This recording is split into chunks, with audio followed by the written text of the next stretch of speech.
যেই ব্যক্তি মনে করে যে ধর্মকর্ম সব কি শুধু ধর্মকর্মই চলে, দুনিয়াও করতে হয়, এ বুঝবে না পরীক্ষা কি জিনিস।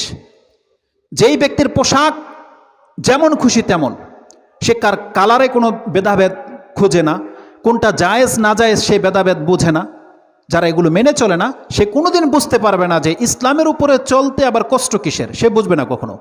যেই ব্যক্তি ফজর পড়ে না, সে বুঝবে না জামাতে উপস্থিত হওয়া এটা কত কষ্টের ছিল, সে বুঝবে না। কিন্তু আল্লাহ সুবহানাহু ওয়া তাআলা যিনি স্রষ্টা, তিনি বুঝেন যে 5 ওয়াক্ত নামাজ কায়েম করা এটা যে কত কষ্টের, এটা আল্লাহ বুঝে। আর আল্লাহ সুবহানাহু ওয়া তাআলা সেই কথাটা উল্লেখ করে দিয়েছে কোরআনে। আপনি সেটা পাবেন কোন আয়াতে?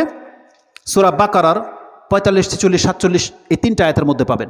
45 থেকে নিয়ে পড়েন। বনী ইসরাঈলদের সম্পর্কে আল্লাহ বলছেন, আল্লাহ সুবহানাহু ওয়া তাআলা বলছেন, ওয়া ইন্নাহা লাকাবীরাতুন ইল্লা আলাল খাশিইন।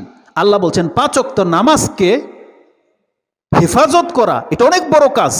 ওয়া ইন্নাহা লাকাবীর, আল্লাহ বলছেন অনেক বড় একটা ব্যাপার। তবে এটা কাদের জন্য সহজ? ইল্লা আলাল খাশিইন, যারা আল্লাহকে ভয় করে এই 5 ওয়াক্ত নামাজ পড়া তাদের জন্য সহজ। কিন্তু কাজটা কিন্তু সহজ নয়। আল্লাহ বলছেন কাজটা বড় কঠিন। যদি আপনি দাবি করেন যে আমার কথা মিথ্যা, তাহলে কালকা থেকে আপনি 5 ওয়াক্ত নামাজ জামাতে পড়ে দেখান, তাহলে আপনি বাবের বেটা।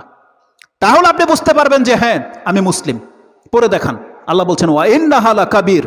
আপনি ভাবছেন আপনি সমাজ সেবা করে বহু বড় কাজ করে ফেলতেছেন, আপনি এই প্রথম কাতারে যারা উপস্থিত হয় তার ধারে কাছে পর্যন্ত নাই।